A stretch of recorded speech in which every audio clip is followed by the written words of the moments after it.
Hola, ¿qué tal? Bueno, hoy esto va sin música de principio y sin música al final, porque se me ocurrió eh, comentar algunas cosas mientras estoy caminando en esta mañana y escuchando cosas tanto de hermanos como eh, algunas otras que se escuchan por ahí. eh, Pensaba en, en cuál es la forma de la iglesia. ¿Qué forma debería tener la iglesia? Entonces cuando uno se plantea esto, lo primero que dice es vayamos a las escrituras.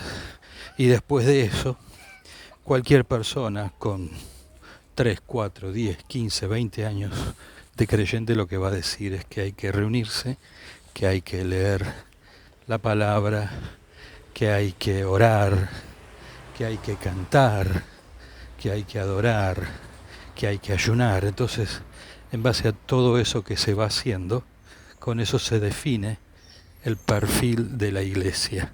Con eso se dice, bueno, si esto es lo que venimos haciendo desde hace, dirían los católicos, desde hace 17 siglos, y se diría en el ámbito evangélico, desde hace no más de 5 siglos, haciendo eso, somos iglesia. Todos sabemos, después de algunos años, que en realidad somos iglesia porque Cristo está habitando adentro nuestro. Él no habita dentro del ladrillo, dentro del revoque, o dentro de la estructura de hormigón, o debajo de las tejas de un techo. Él habita en cuerpos de carne y hueso, y bien específicamente habita dentro del espíritu de cada uno, que antes de creer en Él estaba vacío, y a partir de que creemos en Él lo viene a habitar. Por eso Él dijo, horas antes de ser arrestado, esa noche cuando estaba en el aposento alto con los 11, porque ya Judas lo había sacado de esa cena, lo había mandado que vaya a hacer lo que tiene que hacer, sabiendo lo que iba a hacer, y se queda con los 11. Allí Él habla cosas que Judas no tenía por qué escucharlas. Y entre las cosas que dice, Él dice, enviaré el Consolador, y luego aclara que el Consolador es el Padre y Él en espíritu viniendo adentro de nuestro espíritu, porque Él dice, vendremos y haremos morada en ustedes. Vendremos, lo dice en plural. ¿Cómo viene? Viene en espíritu. ¿Y quiénes son esos que vienen? El Padre y el Hijo, los cuales tienen comunión nuevamente desde que el Hijo regresó arriba a estar con su Padre, a sentarse a su diestra. Y digo nuevamente porque Él estaba con el Padre antes de venir a este mundo, pero ni los ángeles lo sabían. Pero cuando Él resucita, los ángeles ven ascender a alguien que viene desde abajo, que viene desde este mundo. Y ese que venía desde abajo de este mundo, al cual lo habían servido en varias ocasiones, y luego fueron testigos de que su vida, su cuerpo, no vio corrupción, no vio descomposición, sino que al tercer día resucita. Los mismos ángeles dan testimonios de que el que había sido crucificado ya no estaba más ahí, había vuelto a la vida.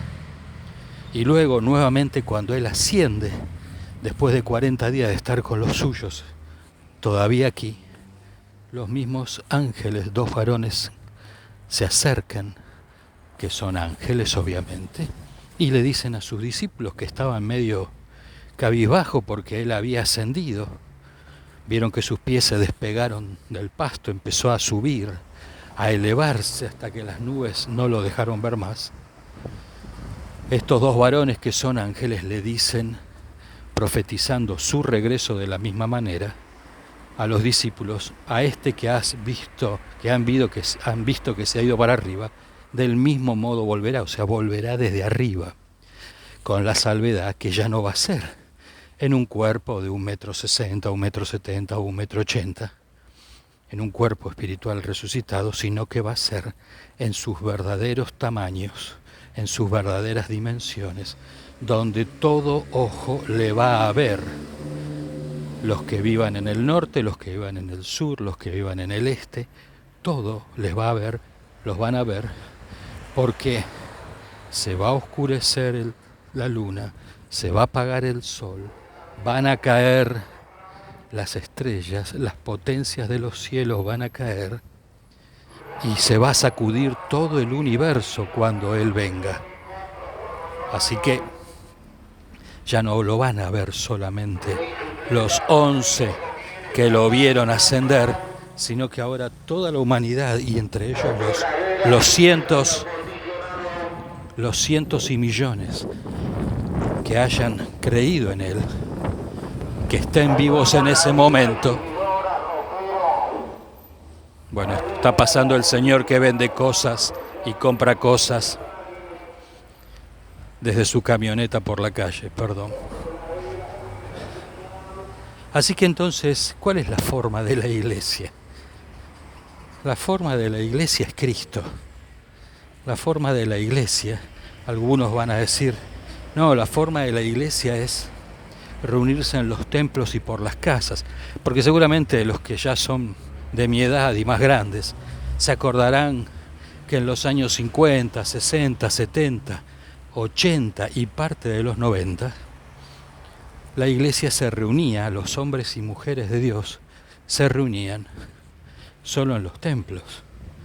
Pero en Estados Unidos y en Europa se empezaron a reunir ya en los 60 nuevamente por las casas, aparte de reunirse en los templos. Y aquí eso llegó para principios de los 70 llega eso, de reunirse por las casas. En toda Latinoamérica, Argentina es el primer lugar donde la iglesia se empieza a reunir por las casas, aparte de reunirse por los templos. Entonces, ya para los 90, el grueso de las congregaciones en su variedad de denominaciones se empieza a reunir también por las casas. Y obviamente algunos lo van a llamar células, otros barcas, otros grupos pequeños, otros reuniones en los hogares, otros grupos caseros. Son los diferentes nombres que se le va a poner según qué denominación fuera. La práctica de juntarse en grupos pequeños por las casas para conocerse mejor. Porque en las reuniones generales de fin de semana la gente se veía en las nucas. A lo sumo, al final de la reunión giraban y saludaban al de atrás, al de la derecha, al de costado, porque el que preside, el pastor, decía, salúdense unos a otros con ósculo santo, con ósculo beso, o con beso santo, como les quieran llamar. Entonces ya para los 70 empieza a haber reuniones por las casas, ya somos más bíblicos, ahí sí, ahí ya estamos como el Señor, ya somos bien bíblicos. Todos los días por el templo y por las casas, pero era todos los días a partir de los 70, no, era una vez por semana. Eran 4 reuniones al mes generales y 4 reuniones por las casas en el mes. Dicho de otra manera, 48 reuniones generales y 48 reuniones por las casas, 96 reuniones en el mes. No era todos los días. No era todos los días. Nos falta el todos los días. Entonces, ¿qué hacemos? Salimos de trabajar, las esposas van y buscan los chicos al cole, y a las 7, 7 y media nos reunimos en una casa todos los días, de lunes a lunes, y aparte, ¿cómo hacemos para estar todos los días en las casas y también por los templos? Es imposible. Más de uno va a decir, bueno, a mí mientras me paguen lo que me paga la empresa, el trabajo, el taller o el depósito donde trabajo, yo voy todos los días a las casas y a los templos. Pero eso es una utopía. Lo hago en forma de chiste. Pero en el primer siglo, a partir de Pentecostés, es cierto que se reunían todos los días en las casas y también en el templo. La pregunta del millón es, pero ¿y cómo es que estaban en el templo todos los días? A ver, si para el mediodía de ese día de Pentecostés, aparte de los 120 ya habían 3.000 hermanos más, ¿entraban 3.000 personas en el templo? Esa es la pregunta. Pero si esto la queremos complicar un poco mejor, hay que plantearse que a las pocas semanas, 4 o 5 semanas, pongámosle 60 días después de Pentecostés, hay 5.000 más.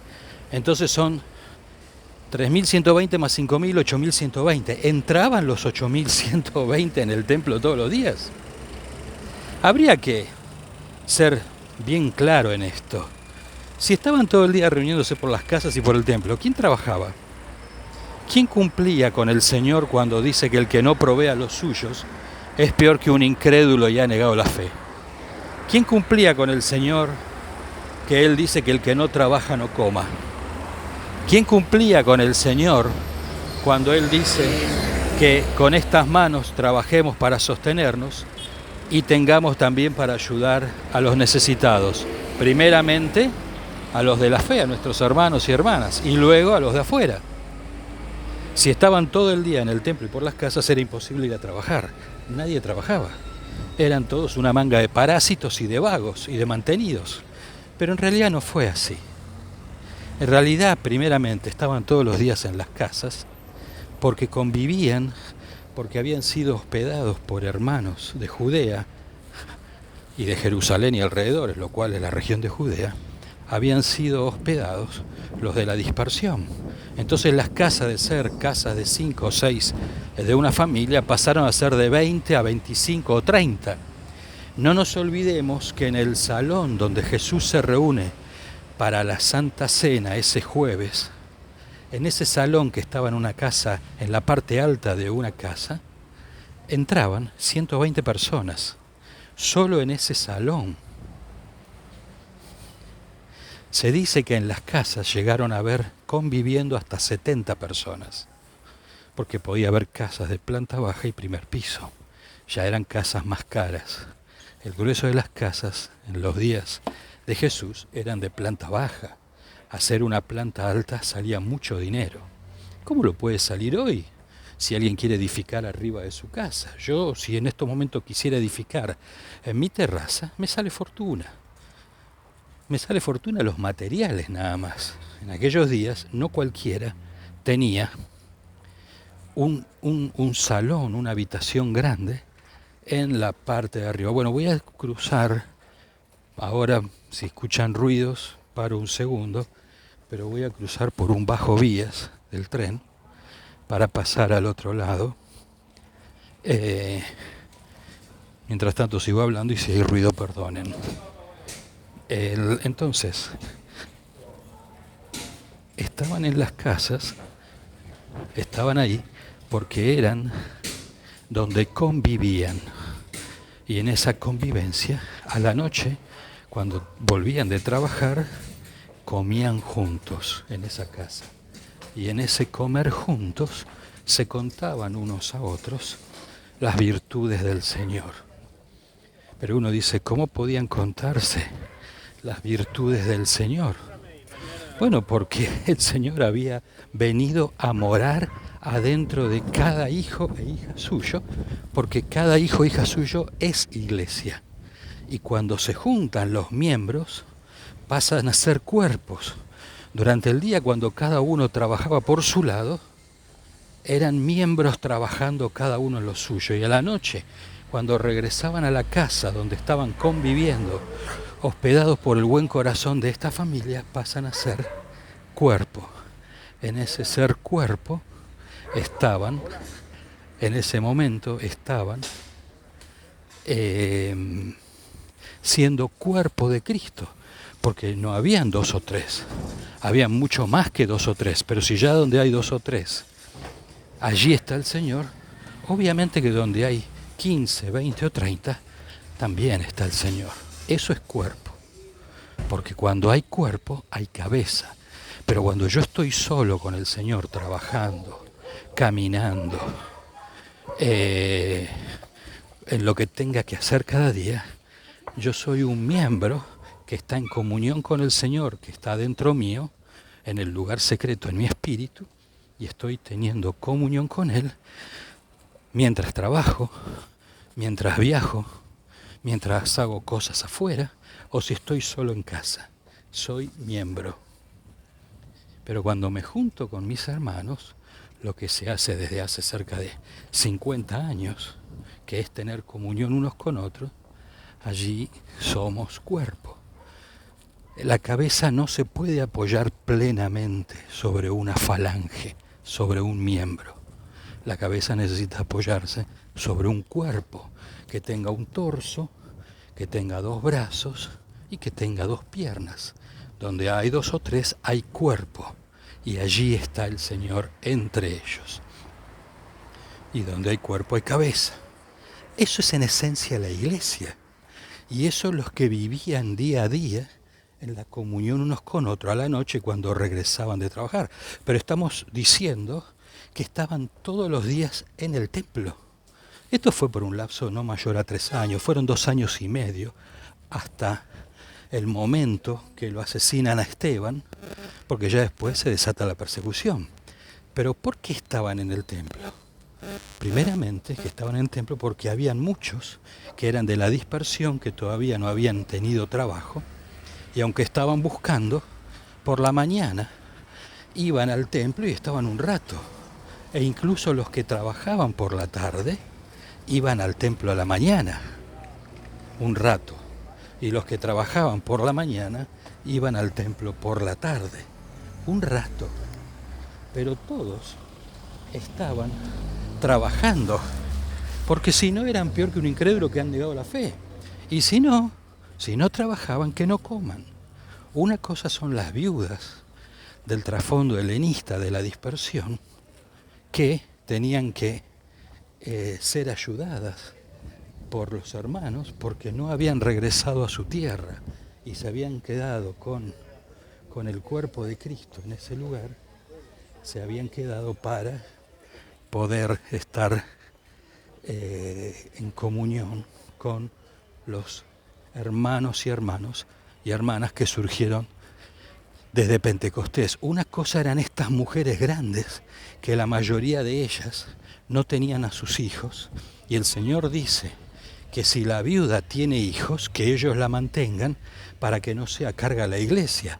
Pero estas hermanas no eran carga a la iglesia, estas eran hermanas que vinieron para las Pascuas de ese año, de la crucifixión del Señor, y se quedan para pasar Pentecostés ahí con sus ahorros, y luego, al creer en el Señor, a partir de la predicación de Pedro y las predicaciones en el pórtico, que van creyendo en el Señor, son añadidas a la iglesia. Pero estas mujeres no regresan a sus tierras. Si tenían hijos, los tenían en sus tierras.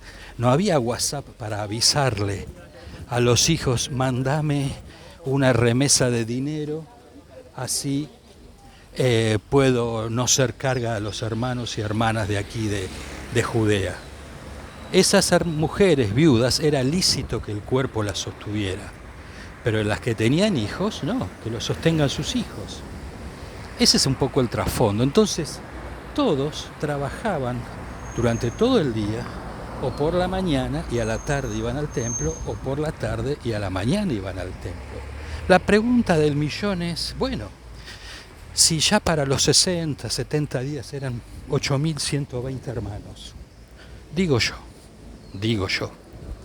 ¿cabían estos 8.120 en el pórtico de Salomón escuchando a los apóstoles, incluido Matías, el número 12? ¿Cabían? Es imposible que cabieran. Cuando estamos hablando del pórtico donde la gente se reunía, era en el playón que rodeaba a todo el templo. Estaba el templo en el medio del terreno, que era de medidas pequeñas, era un recinto de medidas chicas, y luego tenía un playón gigante, pongámosle que era del tamaño de una manzana, un poco menos, media manzana, 50 por 100, y alrededor de ese playón había un muro y tenía unos aleros gigantes donde estaba el pórtico de Salomón como parte de ese alero. Ahí abajo se metían los apóstoles para testificar del Señor a los que venían a adorar al templo, a los que venían a ofrendar y a las autoridades. Cuando digo autoridades me refiero de sumo sacerdote para abajo, sumos sacerdotes, principales de sinagogas, saduceos, fariseos, toda esta gente, escribas, todos estos que venían a adorar, que los escuchaban ahí del lado izquierdo del templo cuando entraban, debajo del pórtico de Salomón, los escuchaban hablando a viva voz que hace 60 días o 80 días atrás Dios ha resucitado a aquel que lo ha enviado de parte suya, al cual lo ha hecho Cristo, lo ha hecho enviado, y con señales y maravillas ha mostrado claramente que Él es el enviado, y con lo que ha hablado ha mostrado que Él es el enviado, y que está de acuerdo con lo que decía Isaías, con lo que dice Joel, con lo que anticipó David, Moisés, Abraham, Jeremías, etcétera, etcétera, etcétera. Con lo que profetizaron siglos antes los profetas y los patriarcas. Y a este Jesús que fue crucificado en abril de este año, unos 4 o 3 meses atrás, el Padre lo ha hecho enviado, Cristo, y también Señor. ¿Por qué? Porque este es el verdadero Señor, no el César de Roma, no el César del imperio esclavista, que son muertos que cuando están en la tierra ven descomposición. Este Hijo de Dios que vino de arriba, que es genuino, su cuerpo no vio descomposición, no vio corrupción, su cuerpo no se ha corrompido, digregado, como sucede con el cuerpo de todos nosotros. Porque eso es lo que pasa con un cadáver en un cajón bajo tierra o en un nicho. El cuerpo, al estar muerto, empieza a secarse y ahí nos damos cuenta qué tan polvo somos, porque del polvo volvemos al polvo.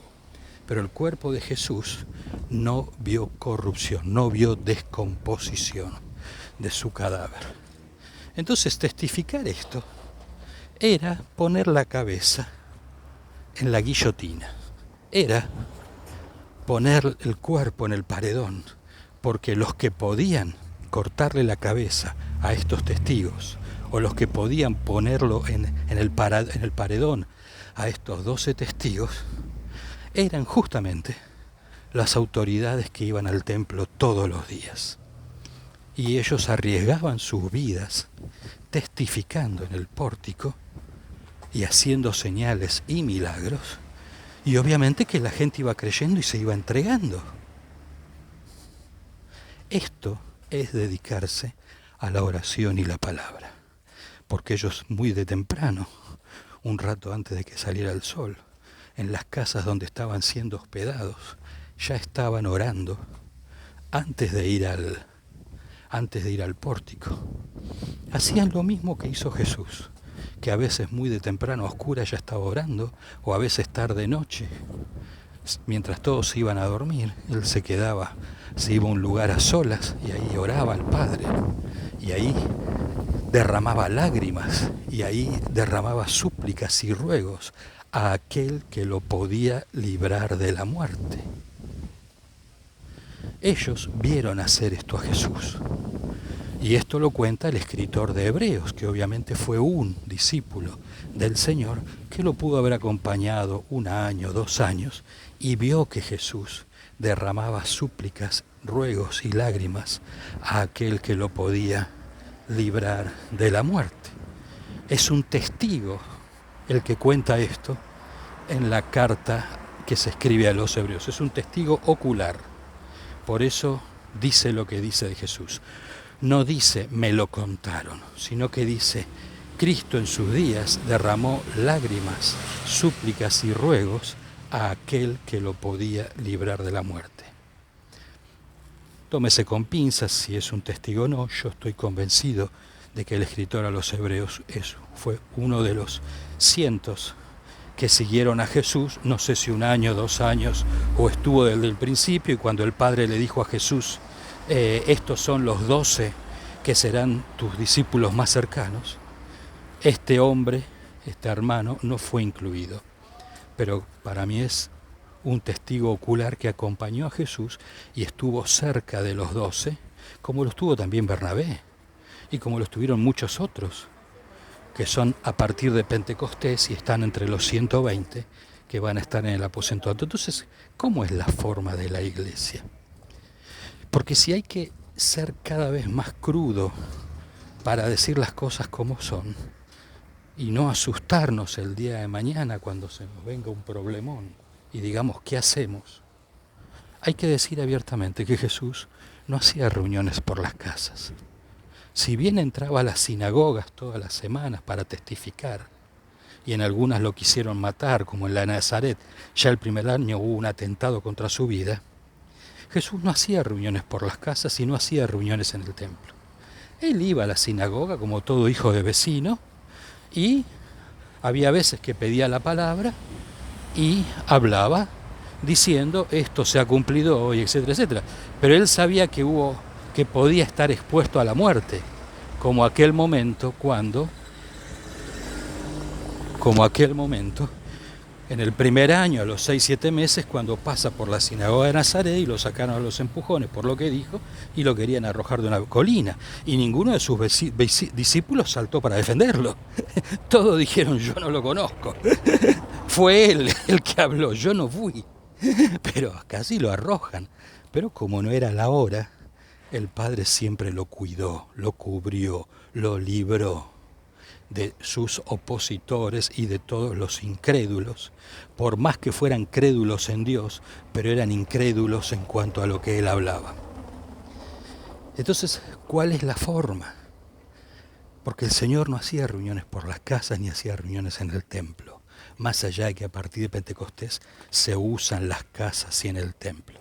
El Señor se reunía en las playas con su gente, se reunía en los sembradíos, se reunían en los campos, como se podían reunir también adentro de una cueva, como se podían reunir también en una casa, como cuando estuvo varios días en la casa de la suegra de Pedro, o de Pedro, ahí en Galilea, como también podía parar toda una semana, cerca de 9 días, cuando va a la última semana que lo arrestan y lo crucifican.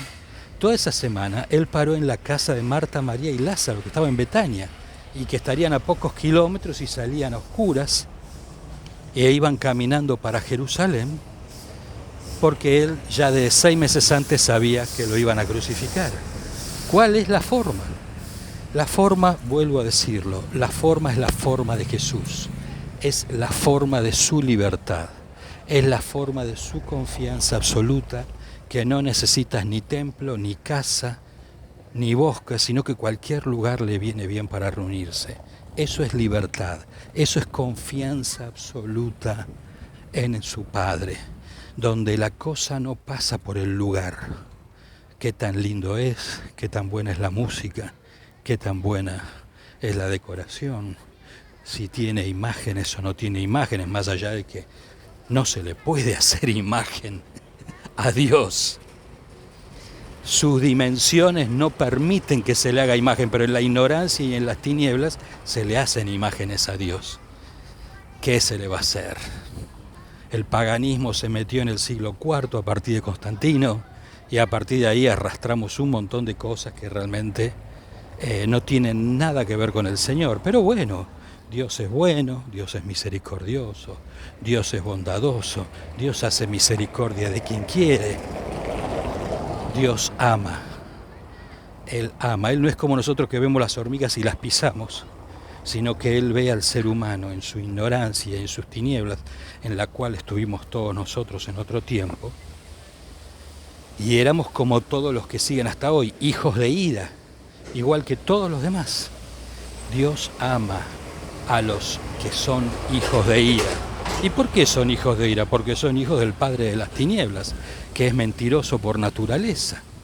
Y todos los que son hijos del padre de las tinieblas, aunque no estén endemoniados, son hijos de ira.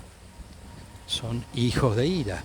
porque o somos cobardes pero somos violentos cuando nos podemos hacer los valientes, o somos violentos pero nos hacemos los cobardes cuando nos damos cuenta que el de enfrente o los de enfrente tienen más poder que uno. O sea, somos hijos de ira.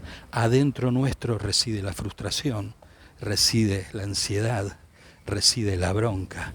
Adentro nuestro habita la ira, habita la violencia, habita la cobardía. Adentro nuestro habita la duda, habita la incredulidad.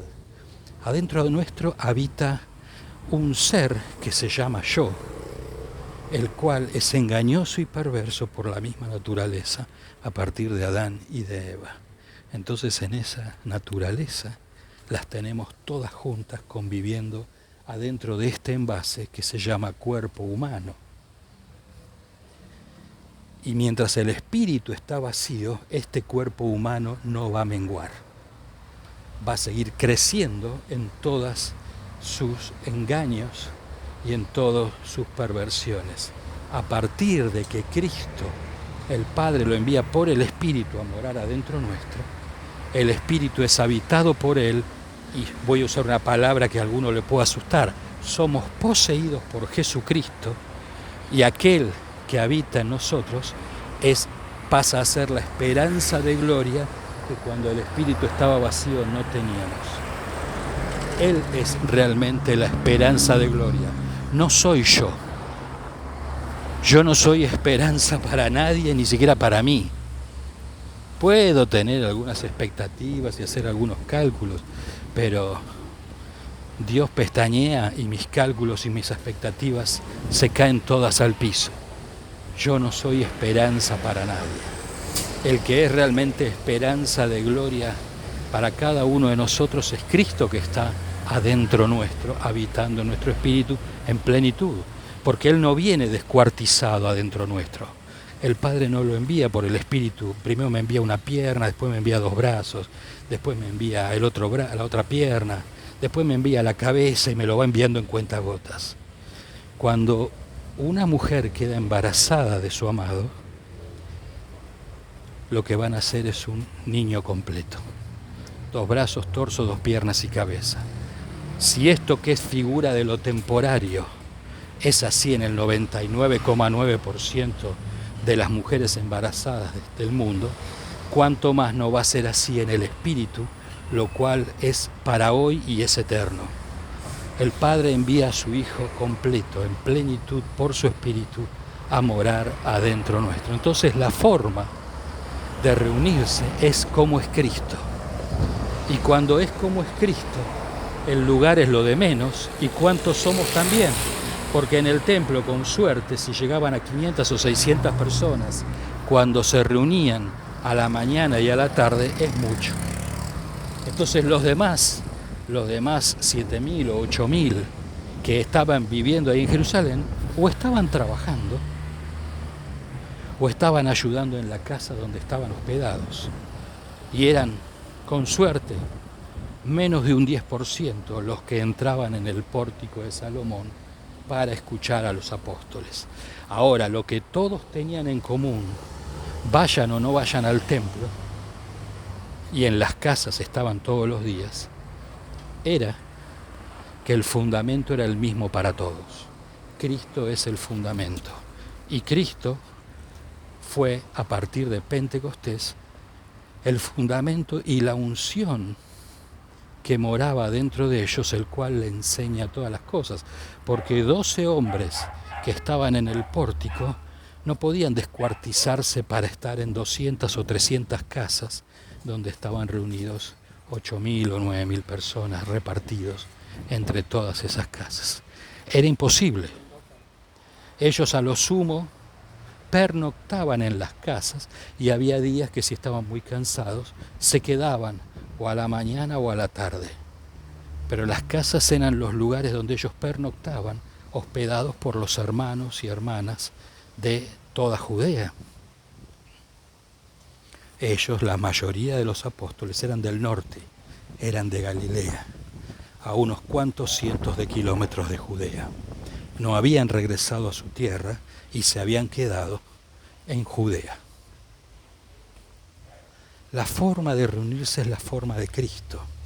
Que sea donde sea, en una plaza, en una casa, en un salón o en un bar, donde se reúnen 2, 3, 4 o 15, hay libertad para que todos se expresen. Porque antes todos se reunían en torno a Cristo, pero el que hablaba era Él. Pero ahora, como Cristo es todo en todos, todos pueden expresarlo. Y lo que van a expresar es el resultado de la comunión interior que tienen cuando están con Él en lo privado y en lo secreto. Y obviamente que si hay 15 o 20 reunidos, no van a hablar siempre los 15 o los 20. A lo mejor un día que se reúnen en la semana hablan 8 y otros 7 no tienen nada para decir porque ya lo dijeron. Y la semana siguiente hablan 5 y la otra semana hablan 12. Pero lo que están hablando es Cristo, es lo que están viviendo en su comunión interior y en lo que están conociendo de Él de primera mano, que es la luz admirable y es anunciado por todos los sacerdotes, como dice Él, porque Él nos ha trasladado de las tinieblas a su luz admirable. Cristo es la luz admirable, para que anunciemos sus virtudes, estando en esa comunión interior donde Él es la luz. Lo estamos conociendo tal cual es ahora y lo estamos anunciando unos a otros en nuestras pérdidas, en nuestras ganancias, en nuestra buena salud, en nuestras enfermedades. Si alguno es perseguido, porque hoy no se persigue a nadie, pero en aquellos días corrían esos peligros de ser perseguidos cuando tenían problemas con las autoridades romanas, que les hacían hacer cosas y les hacían llevar las cosas una segunda milla, o los maltrataban. Y en todo lo que expresaban a Cristo. Cristo amando al enemigo, Cristo devolviendo bien por mal, Cristo poniendo la otra mejilla, Cristo orando por las necesidades de otros, Cristo haciendo milagros entre ellos. Pero uno dice, pero yo no lo veo a Cristo. Pero no lo ves a Cristo. Y no ves a 10 o 12 reunidos, donde uno está enfermo y entre 3 o 4 se juntan, les ponen las manos y se sana. Eso es Cristo. Pero están reunidos, pero también se reúnen otros. No, otros no. El politeísmo no se reunían entre ellos como hermanos. En el politeísmo helénico, romano, de Macedonia, de Capadocia, de Bitinia, del Ponto, de Galacia, de Antioquía, en el politeísmo que predominaba en todos lados, donde creían en muchos dioses, ahí el politeísmo no enseñaba el amor al prójimo. El amor al prójimo es Cristo como Él nos ama. Y eso ningún dios politeísta lo enseñaba, primeramente porque son dioses muertos, que pueden ser de piedra, de madera o de metal. Y segundo, porque del padre de las mentiras, que es Satanás, no proviene el amor al prójimo. No quita que alguno en su familia, si había alguien enfermo, buscaba un médico para que lo curara. No quita eso. Pero en el cuerpo de Cristo, a partir de Pentecostés, todos se amaban unos a otros a pesar de sus conflictos, porque el Señor dice, el que guarda mi palabra y la hace, ese me tiene adentro. Entonces, el que dice permanecer en mí, decía el Señor, y lo sigue diciendo, debe andar como yo anduve, en este mundo, porque ahora está sentado a la diestra del Padre. Entonces, ellos pertenecían al Señor porque se movían, se conducían y procedían como el Señor, con todos sus errores. Porque acá se puede estar pensando en la crítica a Galacia. No, empezaron por el Espíritu y mira, ahora se volvieron a andar por la ley. Pero después retomaron el andar por el Espíritu. Y en ningún momento Jesús los incluye entre las 7 cartas y escribe la 8ª carta después de Pérgamo, Tiatira, etcétera, etcétera. No hace la carta a los de Galacia, porque Galacia andaba bien, andaba en el Espíritu. Porque Pablo, cuando fue la 3ª vez, vio que andaban en el Espíritu, que habían retomado el andar en el Espíritu. Tampoco incluye la carta a los Corintios, que cometían aberraciones, decían que uno era de uno, el otro era de otro. Y encima tenían entre ellos un joven que se acostaba con la esposa de su papá. Aberrante, ni entre los mundanos se hablaba de tal de tal aberración, de tal ofensa a la familia. Pero este había quedado viudo, este hombre, se junta, se casa con otra mujer, obviamente estimo yo que serían yudo desigual, y luego se entrega al Señor, él y su hijo. Entregados ellos al Señor, reuniéndose y comiendo con los hermanos, un buen día se descubre, no porque estuvieran con la lupa buscando pecados, pero un buen día se llega a la noticia o se descubre que este muchacho se acostaba con la esposa de su papá. Sería porque es del yugo desigual. Es un chiste muy feo. Y Pablo, el Señor les habla a ellos, a su cuerpo en Corinto, diciendo, ni aún entre los incrédulos se menciona tal ofensa. ¿Cómo permiten que tal persona coma con ustedes? Está manchando la comunión ágape que hay entre ustedes. No se dan cuenta. Entonces ahí lo echaron. El padre siguió reuniéndose con los corintios. Era de Corinto el padre, este muchacho, y la segunda esposa de este hombre. Pero evidentemente esta mujer estaba en las antípodas de lo que era el cristianismo. Era una politeísta que se junta con este hombre cuando era politeísta, se casan y luego el padre se entrega y el hijo también. Pero evidentemente el hijo no entendió nada. Después sí, en la segunda carta, este muchacho quiere volver y parte de los hermanos y hermanas no lo reciben. Otros sí, decían, no hay que recibirlo, hay que recibirlo. Y otros decían, no, ni por las tapas, mirá lo que hicimos creyendo que estábamos haciendo lo correcto, no lo recibimos más. Pero el joven estaba arrepentido. Y Pablo les tiene que decir, ahora recíbanlo porque está arrepentido. Pero tampoco, cuando Jesús le escribe a las 7 iglesias, en ninguna parte dice, escríbele al ángel de la iglesia de Corinto, que dejen de decir entre ellos, yo soy de Pablo, yo soy de Apolos, yo soy de este, yo soy del otro. Tampoco les dicen, existe esa carta y no hay nada que diga, y dile a las familias que el padre sea padre, la madre sea madre y el hijo sea hijo, como me agrada a mí. ¿Por qué? Porque se habían arreglado las cosas y seguían andando en el espíritu. Pero estas son las iglesias que se le tiran palos a más no poder, simplemente porque es más fácil tirar palos que ver toda la película. Y sin embargo, como suelo decir, Éfeso, que era en la teología se lo califica como la cuna de la revelación, lo cual no es cierto. Si yo tengo que ser objetivo, la cuna de la revelación es Antioquía, porque de ahí surge Pablo y surge Bernabé. No porque Pablo haya estado varios años con los hermanos de Antioquía, sino porque lo que sucede en Antioquía antecede a todo y muestra claramente que Cristo es todo en todos. Y aún los hermanos de Judea, de los cuales eran de la circuncisión y estaban bajo el apostolado de los 12, incluido Santiago, el hermano del Señor, que reemplaza al otro Santiago, que es asesinado por Herodes unos 5 años antes, ni aún los de la circuncisión tenían la claridad que tenía el cuerpo de Cristo de Antioquía, que decía que Cristo es todo en todos. ¿Cómo es las reuniones? Las reuniones pueden ser con comida o sin comida, es indistinto. Puede ser en un bar, en una casa, en una plaza o en un salón, es indistinto. Pero tiene que haber expresión de todos. En la expresión de todos se expresa Cristo, porque Cristo es el espíritu de la profecía que está dentro nuestro, para dar testimonio de Él mismo.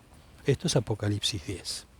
Y esto pone fin a la carencia de Cristo y a la abundancia de teología y Biblia que nos hace vivir pendientes de nuestras memorias y no vivir pendientes de Cristo morando en nosotros. Mientras sigamos enfatizando en la abundancia de teología, vamos a seguir cayendo en las palabras del Señor que dice que el conocimiento envanece, pero el amor edifica. Uno dice, ¿amar al prójimo edifica? No, el amor edifica. Cristo es el amor. Mientras sigamos escudriñando las Escrituras pensando que en ellas tenemos la vida, no estaremos yendo a Cristo para tener esa vida eterna. Pero cuando vamos a Cristo, empezamos a conocerlo de tal manera, que lo anunciamos entre nosotros, y una vez que lo empezamos a anunciar entre nosotros y a escuchar a Cristo entre unos a otros, es muy fácil anunciarlo a los de fuera. Sale solo, porque Él es la unción que está morando en todos y nos enseña a través de todos, y no a través de uno que preside, lo cual explica la carencia que hay de Cristo, donde si yo en este momento le pregunto a alguien, contame cómo es el Señor, me va a citar versículos y capítulos.